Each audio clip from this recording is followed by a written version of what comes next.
Hello Priyan, আসসালামু আলাইকুম। কেমন আছেন? আশা করি ভালো আছেন। আলহামদুলিল্লাহ, আমিও ভালো আছি। আজকে আপনাদের সাথে আরেকটি নতুন ভিডিও শেয়ার করতেছি।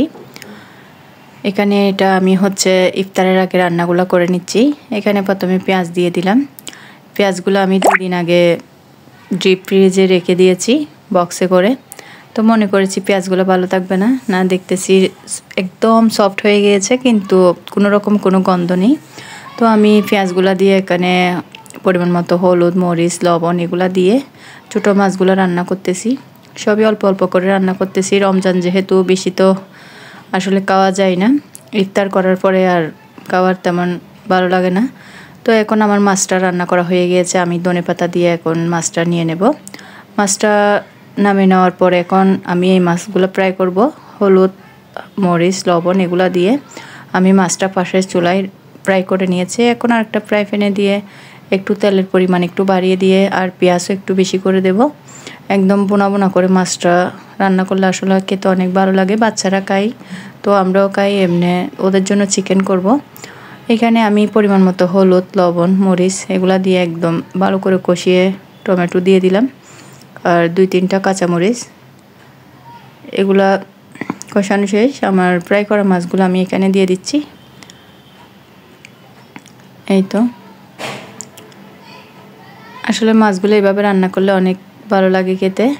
তো এখন দেখতে পাচ্ছেন একটুখানি হাত আমার মেয়ে দিচ্ছে। ও কোথাও আমি যদি রান্না করি, ও কী করে মোড়া বা কোনো কিছুর মধ্যে দাঁড়িয়ে রান্নার আমার সাথে করতে চাই।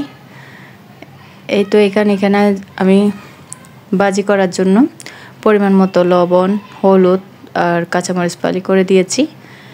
এগুলো আমার আন্টি কেটে দিয়েছে। উনি কাটার মধ্যে যা কিছু করতে হয় আসলে রান্না করার জন্য সব কিছু আমাকে কেটে দেয়, অনেক হেল্প করে। তো উনি আমাকে এগুলো সব রেডি করে দিয়েছে। এখন আমি ভাজিটা নেড়ে চেড়ে পাশের চুলার আঁচ কমিয়ে বসে দিয়েছি। আর এখন এটা আমি টমেটোর ঝোল করতেছি কাজি। এই তো আমার ভাজিটা করা শেষ। এখন আমি ধনেপাতা দিয়ে ভাজিটা নিয়ে নেব। ভাজিটা হয়ে গেলে এখন পাশের চুলায় যে আমি কাজিটা দিয়ে দিচ্ছি। এই তো এইটাও রান্না করা শেষ। এখন সব রান্নাগুলো আপনাদের সাথে একটু শেয়ার করতেছি। এই তো ভাজি হয়ে গিয়েছে।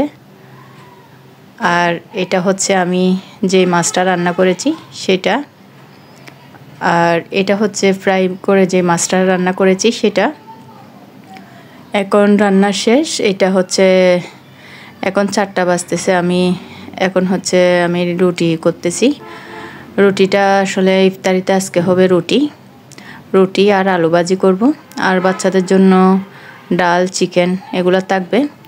তো এখন আমার রুটি করা শেষ, ভাজি রান্না তো শেষ। এখন এগুলা আমার ছেলের জন্য পাঠাচ্ছি। তরমুজ, জিলাপি, খেজুর আর এদিকে আলু ভাজি আর দেব রুটি। আর কিছু শুকনো খাবার ওর থেকে শেষ হয়ে গিয়েছে বলছে, তো সেজন্য সিম্পলে দিলাম। ওদের যেহেতু 25শে রমজানে মনে হয় ওদের ছুটি দেবে, তো আমি অল্প করে দিচ্ছি। আর এখানে শরবতটা দিচ্ছি। ওর যদি শেষ হয়ে যায় ও আবার বলবে, তখন দেব। তো এখন অল্প করে দিচ্ছি। এখন আমার ছেলেকে দিয়ে পাঠিয়ে দিয়েছি ওর জন্য ইফতারিটা। এখন আমাদের জন্য নিয়ে নিয়েছি। এখানে দেখতে পাচ্ছেন সবার প্লেটে প্লেটে আমি রুটি দিয়ে দিয়েছি। আর বাটিতে করে সবার জন্য আমি আলাদা করে আমি ভাজিটা নিয়ে নিয়েছি। আসলে প্রতিদিন বেগুনি পেঁয়াজ এগুলো না খেলে একদিন রুটি একদিন পরোটা এইভাবে একটু ভিন্নভাবে খেলে আমার মনে হয় ভালো। তো সেজন্য সিম্পলের মধ্যে ইফতারিটা নিয়েছি। তো এখন সবাইকে দিয়ে দিচ্ছি। এই তো আজ আসলে রুটি ভাজি করলে আমার ছেলেরা অনেক খুশি হয়। ওরা রুটি পছন্দ করে। যদি পরোটা করি ও বলে যে না, পরোটা কেন করছো, রুটি করলে ভালো হয়। তো সেজন্য ভাবলাম এখন রুটিটা করি। তো রুটি যদি দিই, আমার ছেলের থেকেও জিজ্ঞেস করি ছোটোটার থেকে, ও বলে যে ভালো লাগে, খাই। আর ওরা যদি না খায় তাহলে তো বানাতাম না। আর আমারও খারাপ লাগে আসলে ভাজা পোড়া জিনিস যদি খাই, তখন ইফতারের পরে অনেক খারাপ লাগে। এই তো এখন আমরা ইফতারটা করে নিচ্ছি। ইফতারটা করার শেষে ইশার নামাজ পড়ার পর এখন আমার ছেলের জন্য ডালটা আগে থেকে সিদ্ধ করে নিয়েছি। ইশার নামাজের পরে গরম গরম এটা বাগার দিয়েছি, কারণ এটা যদি আগে থেকে করে রাখি, ও যেহেতু রাতের বেলার খাবার ইফতার সেহেরের খাবার একসাথে দেব, এতে করে কাপড়গুলো নষ্ট হয়ে যাওয়ার একটা চান্স থাকবে। ওর যে কাপড়গুলো নেবে সেগুলো দিচ্ছি, গোসল করার কাপড়। আর এখানে চিকেন, ডিম, ওর রাতের খাবার আর সেহেরের খাবার দিয়ে দিচ্ছি। ওর খাবারগুলো একদম গরম গরম ভাত ডাল দিয়ে ওকে এখন বক্সে করে আমি শপিং ব্যাগে দিয়ে দেব।